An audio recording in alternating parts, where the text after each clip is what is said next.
No, don't sass me. I don't get sassy. Sass me. Sass me. Talk about. Don't be giving me that sassiness or what you just told me I was doing. You are so wrong today. Like, you are so wrong. That's 1 out of every 1,000, and we up here hoorahing and praising the Lord. And guess what? The Nets got better.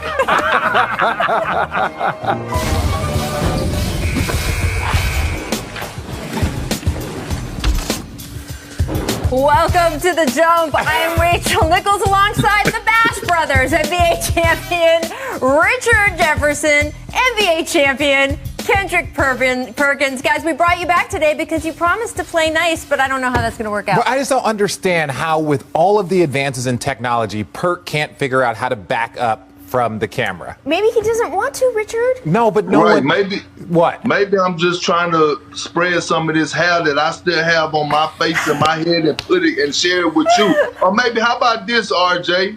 You ever heard of the saying, when you're on time, you're probably late? You ever heard of that? You ever heard of that? How about that one? Yes, I have, and I'll keep my rebuttal to myself.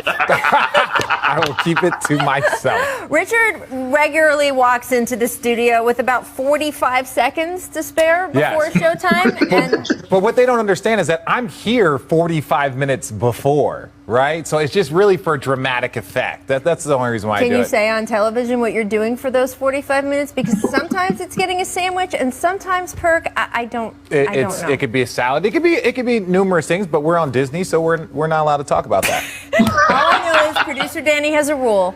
Don't get fired on a Friday. You've put in the entire week of work. There's no reason to miss that check. So, boys, I will just say, Well, Perk is still here, so apparently the week is going all right. Coming up, my friends, we will discuss how Rockets fans should feel today after dealing Victor Oladipo and James Harden in the same season. First, though, what's funny about the NBA trade deadline is that it is, at its backbone, paperwork. Building and unbuilding rosters on paper that teams can only hope will work in real life, moving numbers around on paper to make salary cap and balance sheet configurations work, all the while analyzing spreadsheets that plot out players' projected future production. And yet, for an event that is based in paperwork, sure brings out the wild side in the league's front office execs. Yesterday, we saw swashbuckling stare downs, daring leaps of faith, and in the end, a madcap sprint to the 3 p.m. deadline that brought a cascade of deals that moved 46 players between 23 of the NBA's 30 teams. In fact, there were more trades yesterday than there have been on any deadline day in the past 35 years. Which is even more incredible when you consider that the biggest news coming out of the day was a trade that didn't happen. The Raptors had planned to move their heart and soul of the franchise for reasons so practical that even Kyle Lowry himself seemed at peace with the decision when he spoke at a post-game press conference the night before. And yet, even though the Raptors did get 3 of the NBA's top teams involved in a bidding war that could have significantly changed the balance of this playoffs, none of the deals they were ultimately offered were significant enough to convince team president Masai Ujiri to pull the trigger. Here was Masai last night explaining. In the heat of the moment, I was surprised, because to be honest, I viewed him, as somebody that can go and put a stamp on what you're trying to do this year, and the teams are selected. I know if he goes to those places, I know what that, I've lived it, I've seen it. I know what the guy does. I know who he is, I hope I'm pardoned that if I valued him too much, but hey, that's what I believe in today. That was very warm. From a strictly cold and practical angle, though, there is an argument that even if the offers for Lowry were lower than Masai thought that they should be, they're more than nothing, and that while Kyle could re-sign with Toronto as a free agent this summer, or the Raptors could work out a sign and trade if he chooses elsewhere, there's just as good a chance that Kyle simply moves on and Toronto ends up with nothing. If that happens, he would be the 5th Raptors key player in 2 years to leave the team with no assets coming back the other way. And yet, on a day like yesterday, cold and practical just wasn't where the Raptors were interested in when it came to perhaps the most beloved player in franchise history. And so instead, Kyle stayed a Raptor. The same cannot be said for Norm Powell, who has had a career season and will likely be looking for a serious salary package this coming summer. Ujiri moved him to Portland, a team looking to insert itself into the void that the banged-up Lakers are leaving in the West. Did the Blazers do enough to be real contenders? Or did the real level up out West come from the Nuggets, who acquired Aaron Gordon and JaVale McGee? Out East, did the Bulls do enough to climb past the edges of playoff contention by picking up Nikola Vucevic? And what about the Heat? In the past few days, Miami managed to acquire Victor Oladipo, Trevor Ariza, Nemanja Bjelica, while giving up just one rotation player, no first-round picks, and still keeping cap flexibility for free agency this summer. No wonder Pat Riley looked so pleased when he met with the media last night, saying that come playoff time, quote, "I'd watch out for us." Oh, and then there's the Nats, who also managed to come out winners yesterday despite not making any trades. Thanks to the Sixers missing out on Lowry, Brooklyn remains the conference favorite. It was, all in all, a historically wild day that will have repercussions for years to come. Not bad for a bunch of paperwork.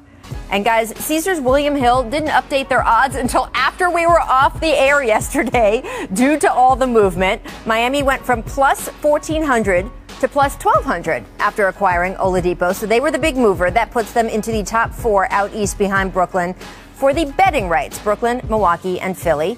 So, Perk, what do you think happens now in the East playoff race? Well, we all know who's the three-headed monster with Milwaukee, Philly, and the Nets, right? But the sleeper is going to be the Eastern Conference champions, and that's the Miami Heat. But I'm not sold on them just yet, and here's why. They lost Jay Crowder in the offseason, and yes, I understand they got Victor Oladipo yesterday in the draft. With the trade, but I don't know which Victor we're going to get. If it's the Victor from 3 years ago or 4 years ago when he took the Cleveland Cavaliers and LeBron James to 7 games, then watch out for the Heat. But if it's going to be the Victor of late, I just don't know. He hasn't been consistent. He hasn't really been healthy. He's been in and out of lineups for whether it was with the Rockets or the. It looks good on paper, but I want to see the action live and up close on the court.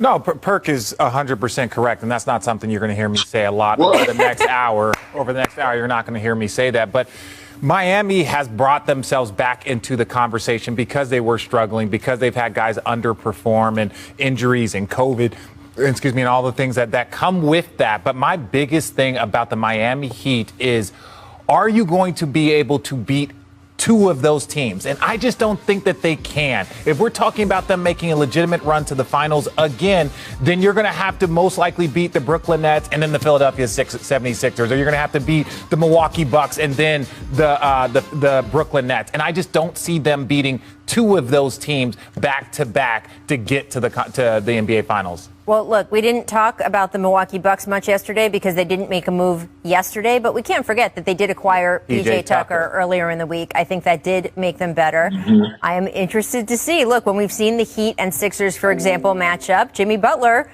has often been the wild card in that situation and made sure that his new team has beaten his old team. Not every time, but often. And, we saw what they did to Milwaukee last year, but Milwaukee is better. And then Brooklyn is a whole new thing in the mix this year. So I think it is going to be scrappy in the East. And if you look at the West, we have updated odds for them, too. The Lakers, still the heavy betting favorites. I always want to make this clear. When Vegas does odds, it's about which teams they expect the most money coming in on. That's how the odds are calculated. How much money they can take from everyone else. Exactly. Clippers are second, Jazz third, and the Nuggets jumped into the top four after their big trade. So, Richard, what do you think happens now in the West playoff race?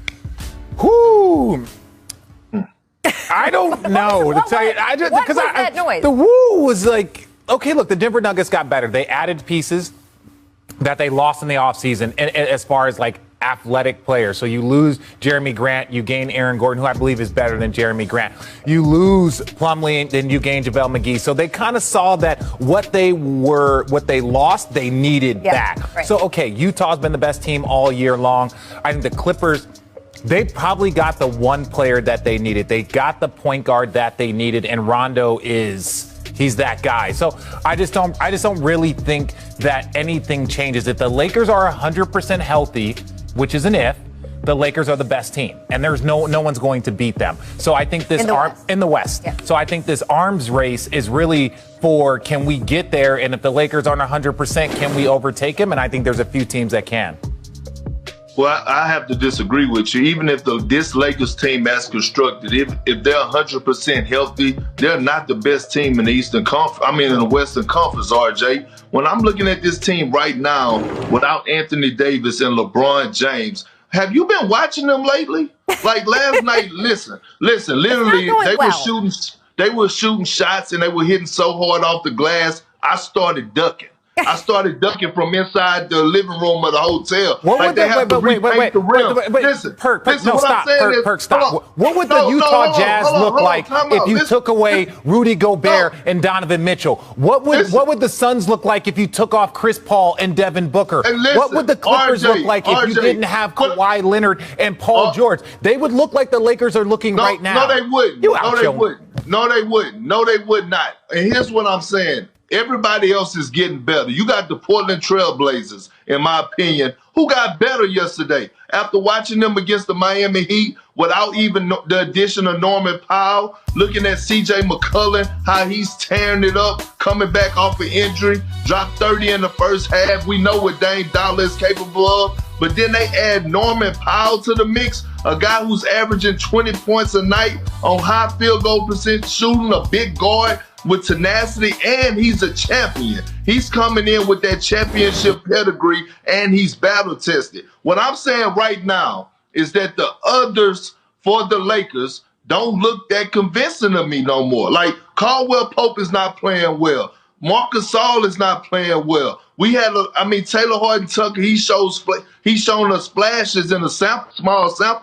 sample size, but he hasn't been playing well. And you can't sit up here and tell me that the Lakers are a top 5 team right now in the Western Conference. I said if the Lakers are 100% healthy. Now, when you're talking about 100% healthy, you're talking about Anthony Davis before his injury was probably one of the leading guys, Rudy Gobert, but top 5 in Defensive Player of the Year. LeBron James was leading the race for MVP. You lose one of they had the number 1 rated defense. They had come on, Perk. I'm not saying that the guys have played well in their absence. That's not what I'm saying. What I'm saying is you get LeBron James back, he makes people around him better. You get Anthony Davis back, he cleans up a lot of defensive mistakes on the other end. So they both make their teammates broadly better. I agree with you, though. Well, I'm going to say this.